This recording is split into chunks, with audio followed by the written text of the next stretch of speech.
They're watching you, not because they admire the essence of who you are, but because they're calculating your breaking point.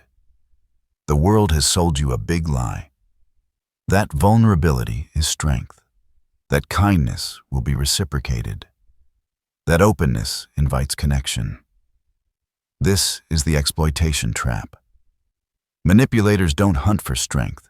They sniff out softness, exposed wounds, the desperate hunger for approval. The moment they detect even a flicker of hesitation in your voice, a whisper of guilt in your eyes, they strike. This isn't a playground of fair fights.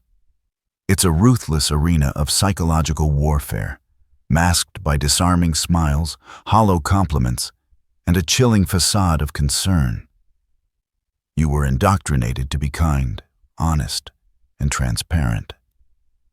But in their hands, your kindness becomes a weapon against you, your honesty a twisted narrative, and your openness a gaping wound through which they feast like vultures on carrion. If you persist in playing the good guy in a world teeming with predators, you will not just get eaten. You will be consumed, piece by agonizing piece, believing you deserved it. Niccolo Machiavelli, the cold architect of power, didn't mince words. He declared, "One who wishes to act entirely up to his profession of virtue soon meets with what destroys him." In plain terms, if survival is your baseline, you must grasp the brutal mechanics of the game. But if dominance is your objective, if you aim to command, you must master its rules better than any opponent. Forget everything you thought you knew about being a good person in conflict. That soft ideology is a death sentence. This isn't some saccharine self-help lecture promising emotional healing. This is a manual forged in the crucible of real-world power dynamics. A battle plan honed by cold, unblinking logic, razor-sharp instincts, and the ruthless clarity of a predator. You are about to be initiated into the dark arts of spotting manipulators in mere seconds, of reversing their insidious power plays back onto them, and of navigating utter chaos with an unreadable, terrifying calm. From this moment forward, you don't react. You calculate. You don't justify your existence. You observe theirs.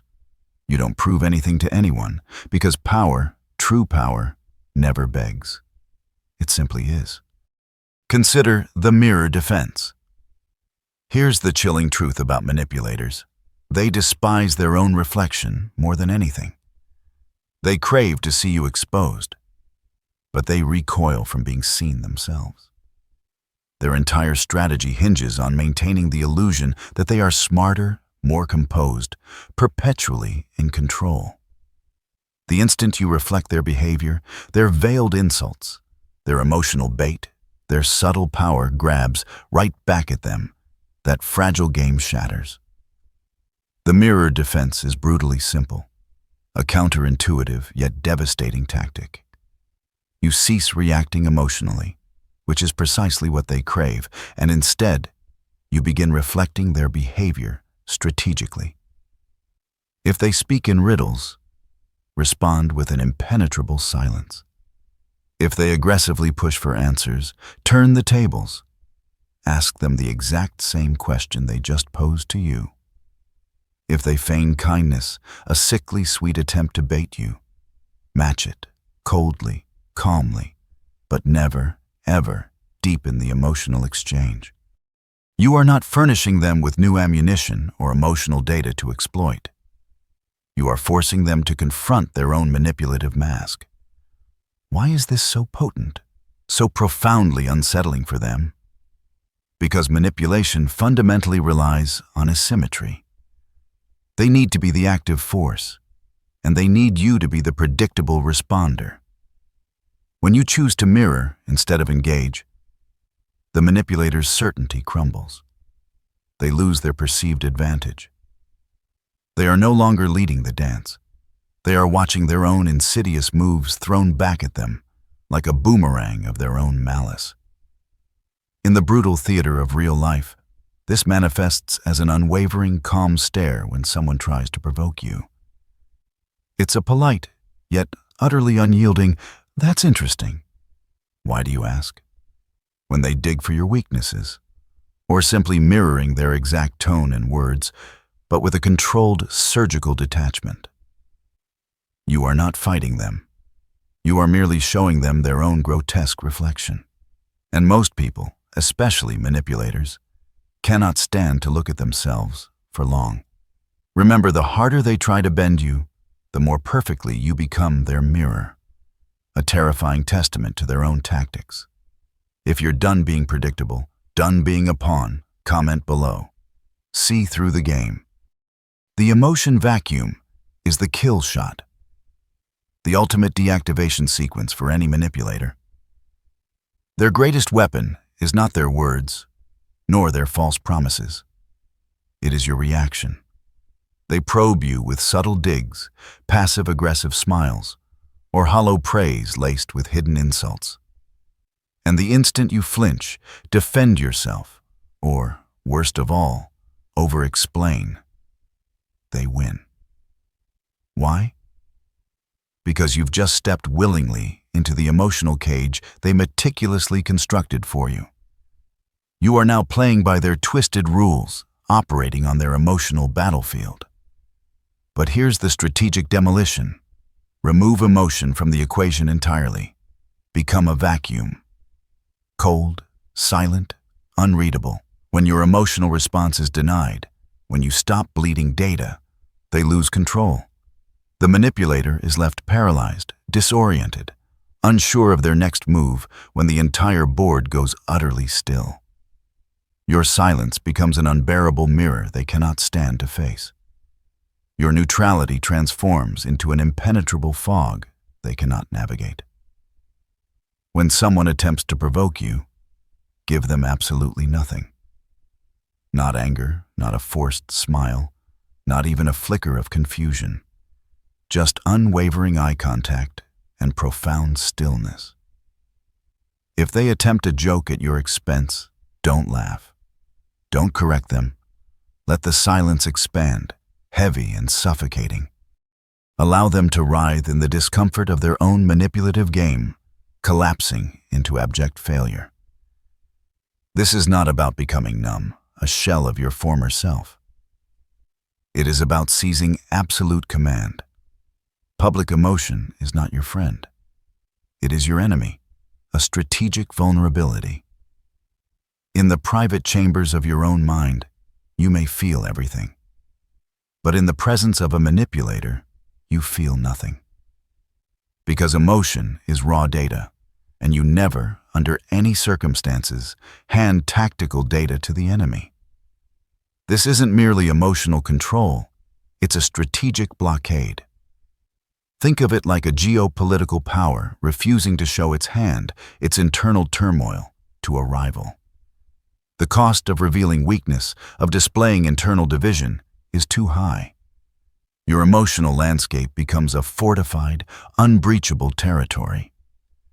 They may try to breach your defenses with ever more aggressive tactics, but without your reaction to fuel their fire, their efforts will become increasingly desperate.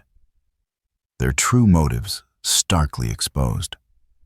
The vacuum drains their power, leaving them exposed and powerless in their own psychological battlefield. Next, strategic delay. Manipulators are masters of manufactured urgency. They pressure you to answer instantly, decide swiftly, react immediately. Why this fetish for speed? Because speed kills critical thinking. When you're moving at their frantic pace, you won't spot the trap until you're already ensnared, hopelessly entangled. This is where you shatter their rhythm with one of the most devastatingly underrated power plays, the art of delay. It is the masterful act of not responding precisely when they expect it. It is the tactical brilliance of slowing down time itself, forcing them to stew in their own uncertainty, their own anxiety.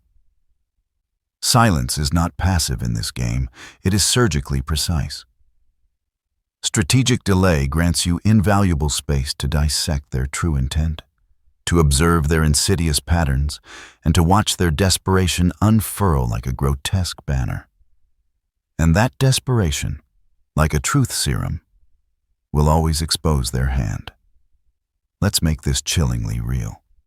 Someone sends you a message laced with pressure. Can you do this for me? I need an answer right now. The unsuspecting, the pleasing, the uninitiated will rush to comply or explain. You, the emerging strategist, will wait. Hours, maybe even a full day. You create a vast psychological chasm between their demand and your response. The manipulator, starved of their immediate gratification, begins to unravel. They start to second-guess their own power, their own narrative. They might double text, their tone softening, shifting from demand to plea. Or, conversely, they might lash out, exposing their raw, emotional instability, their lack of true control. Either way, you win. Machiavelli, the master of timing, understood this profound truth. He scorned reacting. He believed in striking only when it served his overarching strategy, never the whims of his adversaries. You are not a pawn available on demand. You are a sovereign entity, here to be effective, to wield impact on your terms. Strategic delay reclaims your precious time, reasserts your psychological frame, and solidifies your unshakable authority. This isn't merely about texts or calls. Extend this chilling tactic to every in-person confrontation. When someone corner confronts you, don't respond immediately. Pause. Breathe. Let the silence hang heavy and pregnant with unasked questions. Let it speak first. That moment of intentional hesitation becomes deeply unsettling, almost terrifying for them. They will inevitably rush to fill that psychological void with their own fears, their own doubts, their own projected insecurities. You are no longer on the defense. They are. You owe no one instant access to the inner workings of your mind, your calculations, your strategic thoughts. A delayed response is not weakness. It is irrefutable proof that you are thinking, you are calculating, you are choosing when and if to respond, entirely on your terms. This is the hallmark of kings, of strategic leaders. This is how true power articulates itself, without ever needing to raise its voice. Now, for reward reversal. Manipulators bait you with two primary tools, praise and guilt. If their seductive compliments fail to hook your ego, they'll pivot, attempting to shackle you with obligation, with the heavy chains of guilt. Both are psychological levers, elegantly designed to manipulate your internal world. One pulls at your ego, the other at your conscience, your perceived morality. And if you react predictably to either, if you chase the praise or defend against the guilt, you are already under their control, a marionette on their strings. But here's the Machiavellian twist, the counterintuitive stroke of genius. Instead of resisting the reward, you flip the entire dynamic. You reverse it. You cease chasing validation from them, and instead, you force them to chase yours. This is reward reversal, one of the coldest, most surgically precise tactics in the entire arsenal of psychological warfare. Instead of rewarding their manipulative behavior with your approval, your precious attention, or your agreement, you selectively, ruthlessly withdraw it. You remove the very reward manipulators seek above all else, your emotional response. In doing so, you don't just alter the interaction. You fundamentally rewrite the entire power structure. Let's dissect this.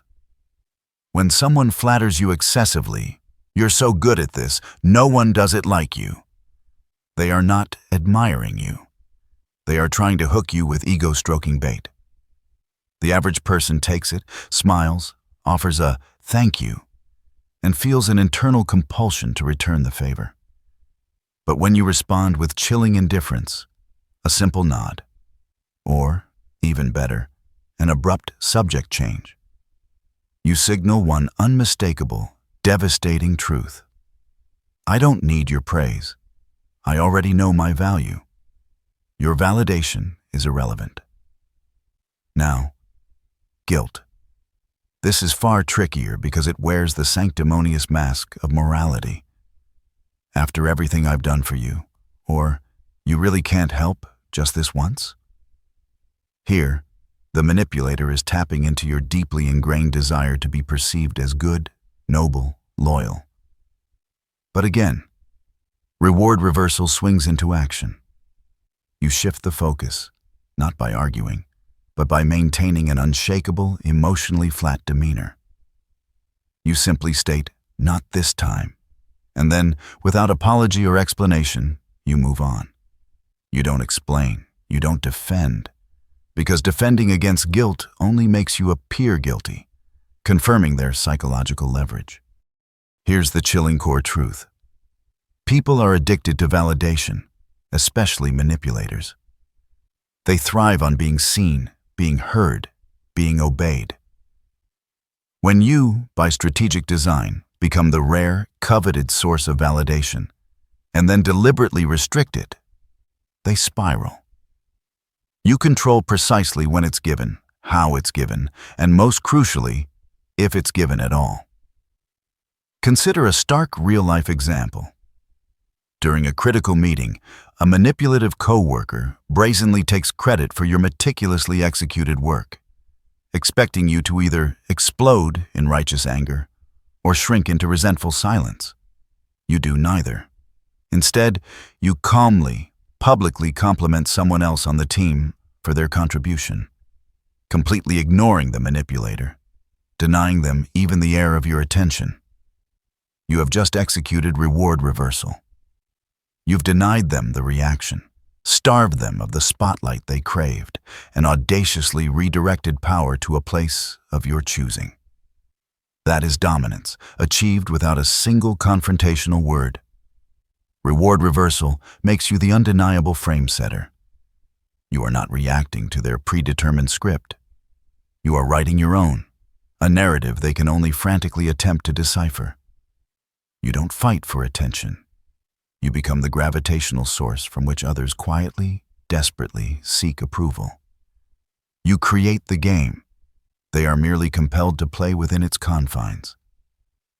Never forget, approval is currency, and the one who can bestow or withdraw it owns the room, owns the dynamic, owns the very battlefield of human interaction. Enter ambiguity armor. Clarity makes you predictable, an open book for their insidious strategies. Ambiguity makes you dangerous, an unreadable enigma. Manipulators pore over people like military maps, scrutinizing your patterns, listening for contradictions, baiting you with questions that appear innocent. So, what are you really thinking? Why didn't you respond right away? What's your grand plan next? But here's the brutal truth. They don't want to genuinely know you. The moment you offer them clarity, you hand them coordinates. And once they possess those coordinates, they immediately begin plotting how to exploit you, how to maneuver you into their traps. This is precisely why the most formidable weapon in psychological defense isn't aggression, isn't emotional outbursts. It is cold, calculated ambiguity, controlled vagueness, intentional silence, the unyielding refusal to explain yourself. Because when they cannot, for the life of them, discern where you truly stand, they cannot formulate a plan to push you off balance. You owe no one access to the sacred inner sanctum of your world. Not your deepest goals, not your quiet insecurities, certainly not your next strategic move. Manipulators thrive on the illusion of intimacy, of manufactured closeness. They pretend to connect, not out of genuine care, but because they are ravenously searching for information, for an opening, a chink in your armor. But when you transform yourself into an unreadable entity, they become utterly ineffective, their manipulative gears grinding to a halt. You are no longer a chessboard, easily calculable. You are an impenetrable fog. You are not an opponent they can analyze and predict. You are a terrifying question they can never answer. Ambiguity armor begins with your language. Stop offering absolute answers. Cease over-explaining every decision, every thought. Speak in measured tones, punctuated by intentional, unnerving gaps. When pressed, "What do you want out of this?" respond with a calm, "I'm still deciding." When someone demands, "Where do you stand on this issue?" reply with, "It depends entirely on how things evolve." When they demand to know what's wrong, don't rant. Simply state, "I'm processing." Short, vague, disarmingly calm. They will undoubtedly press harder. That is their nature. But your silence, your ambiguity, will only amplify their desperation, making them louder, more frantic, and ultimately more exposed. Another critical layer of ambiguity armor is your physical presence. Meticulously police your body language. Do not over-smile. Do not nod excessively. Do not lean in too much, revealing overt interest or, worse, approval. When you betray too much interest or agreement through your gestures, manipulators register that as instant leverage, a weakness to exploit. Instead, give them stillness. Give them deliberate pauses. Let them endlessly wonder, did I impress you? Did I annoy you? Or did I simply confuse you? You are the enigma now, not the predictable victim. And here's the Machiavellian twist that elevates this from defense to absolute strategy. Ambiguity is not weakness. It is profound, calculated strength. Machiavelli famously advised rulers to embody both the lion's force and the fox's cunning. Force is what you overtly do. Cunning is what you skillfully hide. When you are ambiguous, you are not indecisive. You are untouchable. You inject paralyzing doubt into their minds, all while remaining in absolute, unshakable control of your own. You frustrate their frantic attempts to analyze you, to predict your next move, to pin you down like a specimen. Consider the seismic power dynamics this creates in any conversation. When you deliberately say less, the other person, discomforted by the psychological silence, reveals more. People loathe silence. They instinctively rush to fill it. And in their haste, they unwittingly expose what they fear, what they truly want, and precisely how far they are willing to go. All while you, the strategic observer, sit back and watch their hand unfold. In personal relationships, when you deliberately refuse to label everything, when you guard parts of your life with ironclad privacy, you maintain vital leverage. You create intriguing contrast. One moment you might be warm, approachable. The next, you are profoundly unreadable. And that very contrast keeps people perpetually hooked, perpetually guessing, perpetually cautious. Because no one truly wants to lose what they don't fully understand. Mystery breeds value, from ancient artifacts to market commodities. Even in high-stakes professional settings, ambiguity is raw power. The one who speaks last in a tense negotiation often holds the ultimate edge. The one who deliberately conceals their full intentions forces others into a guessing game, and guessing creates hesitation, creates vulnerability. In true leadership, this transforms into an unparalleled advantage. You are not erratic, you are deliberate. You are not cold, you are calculating. You are not distant, you are disciplined with your presence, your information, your energy. Ambiguity carves out immense psychological space. And in that space, you observe everything. You gather crucial data. You watch people reveal their entire hand long before you ever lift yours. You become a psychological shadow, always present, never obvious. So the next time someone demands clarity, pause. The next time you feel the primal urge to explain yourself, resist it with every fiber of your being. The more desperately they want to understand you, the more strategically you hold back. Not out of fear, but out of absolute control. Because in a world drowning in loud performers and fake transparency, nothing is more terrifyingly powerful than a person no one can figure out. Now, the ultimate power play, the exit threat. A manipulator's power dies the second they believe you possess the strength to walk away and truly mean it. This is the truth the world doesn't want you to know. Most people remain shackled in toxic dynamics far too long. They argue, they plead.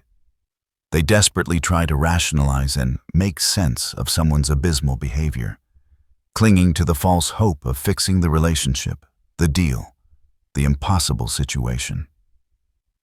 But manipulators thrive on precisely that emotional attachment, that desperate need for connection. They gamble on your profound fear of losing the connection, the comfort, the perceived stability. They relentlessly test how far they can push before you finally, irrevocably break. But the moment you cease clinging, the moment you stop proving your worth, the moment you stop explaining yourself, you instantly transform into a psychological threat of the highest order. That is the genesis of the exit threat. It is not loud. It is not dramatic. It is not a histrionic announcement. It is a quiet, unshakable possibility that you project with your entire presence. It screams, without a single word, I am not tied to this. I do not need this. I am here only because I choose to be, and I can leave just as easily, just as silently. That singular idea alone dismantles the vast majority of manipulators. Why? Because they do not operate from a place of true, intrinsic power. They operate solely through control, achieved through engineered dependence. They meticulously trap you emotionally, financially, socially, so the mere thought of losing them feels like a catastrophic death, an existential void.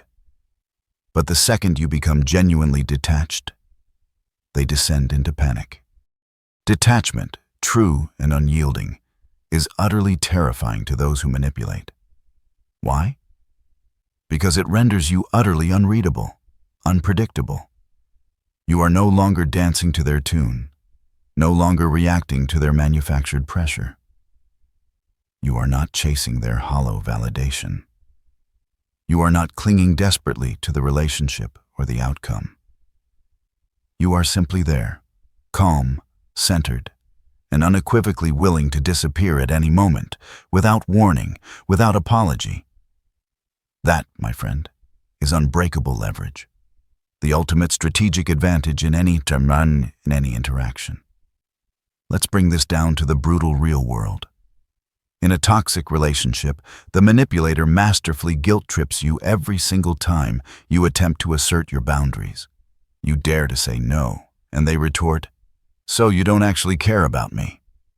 You try to carve out space for yourself, and they sneer, "I guess I'm not a priority to you." Their insidious goal is to force you to question your fundamental boundaries, to make you feel intrinsically bad, guilty for merely having them.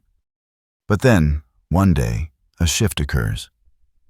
You don't respond with frantic explanations. You don't argue. You don't weep.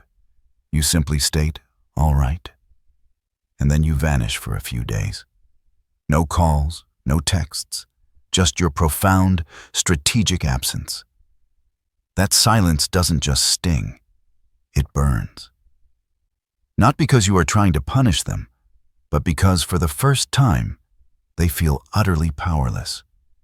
The very silence they once wielded to control you has now been weaponized against them, and they begin to spiral, their carefully constructed world fracturing.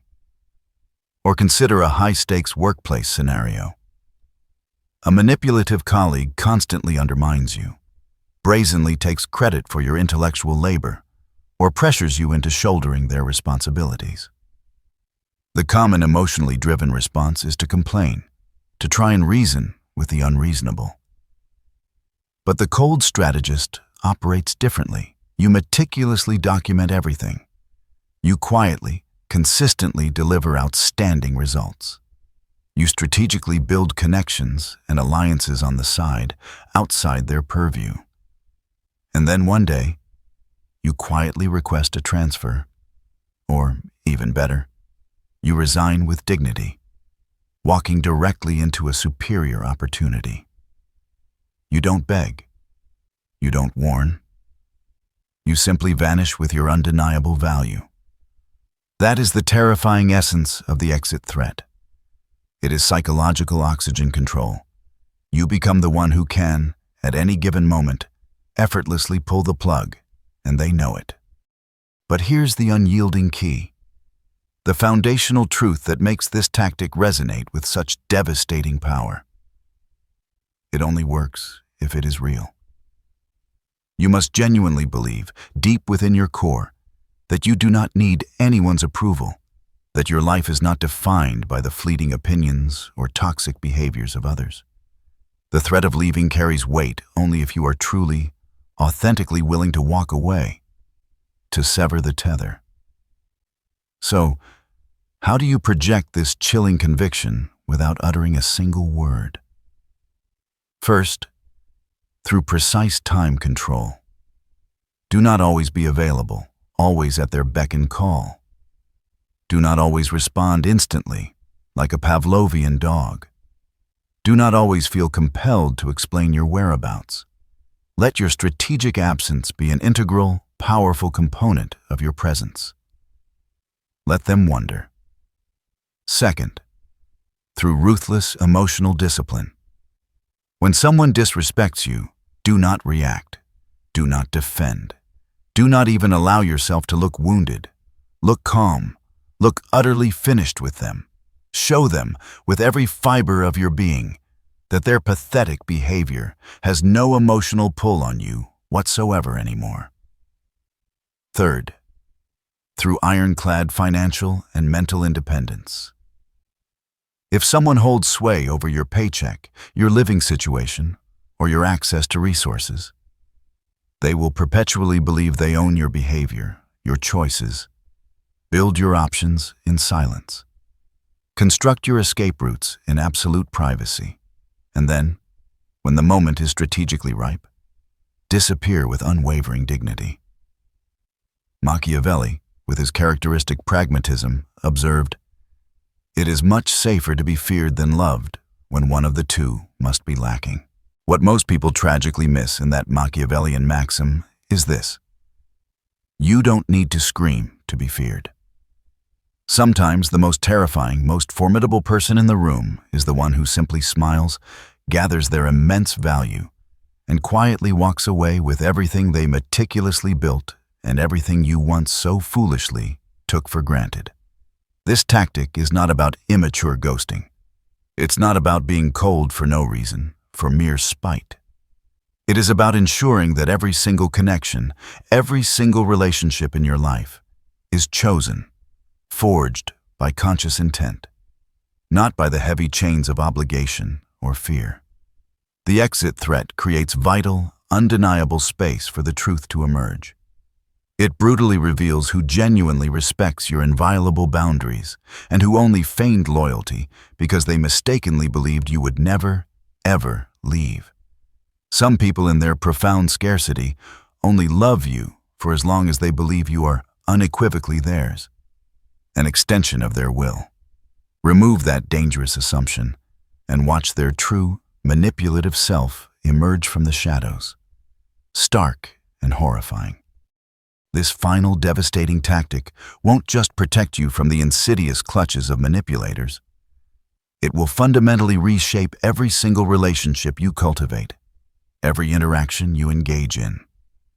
People inherently respect what they genuinely believe they can lose. And when you operate from a position of quiet, unshakable detachment, every manipulative game, every insidious ploy collapses in on itself. The gaslighting fails, dissipating into thin air. The guilt-tripping backfires, recoiling onto its architect. The emotional hooks, those invisible chains they try to bind you with, they rust and break. Because you are no longer playing to be accepted, to be validated, to be kept. You are walking into every room, every interaction, already whole, already complete, an autonomous force of nature. You are no longer striving to prove your inherent worth.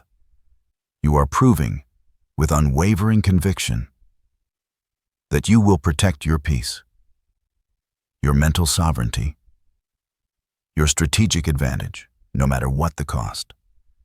This is the master-level strategy.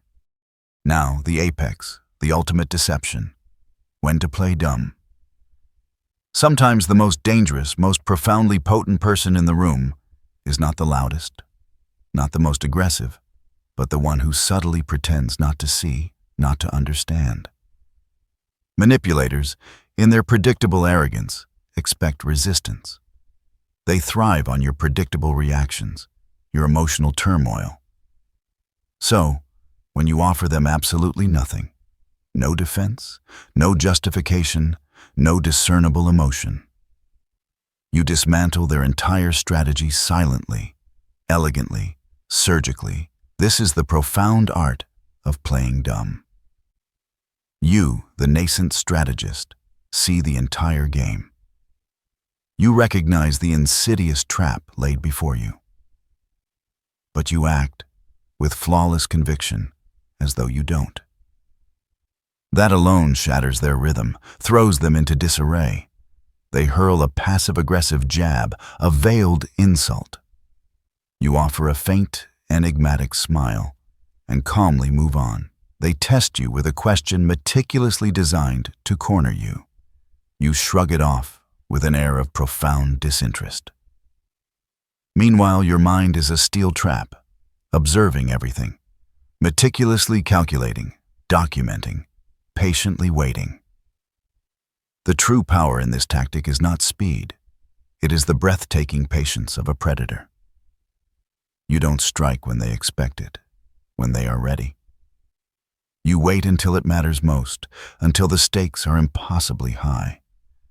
You let them bask in the deluded belief that they are winning, that they have successfully fooled you, that you are just another ignorant mark.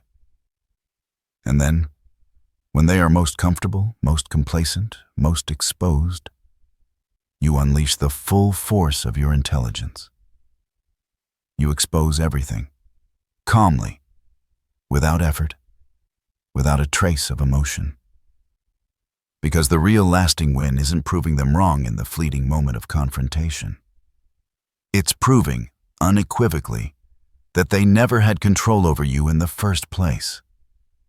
That their entire game was a futile exercise against an unreadable force. Let them believe you are blind, while you quietly, methodically, build the blueprint to utterly destroy their influence, their power. You are no longer playable. You are not the vulnerable, naive individual who started this journey.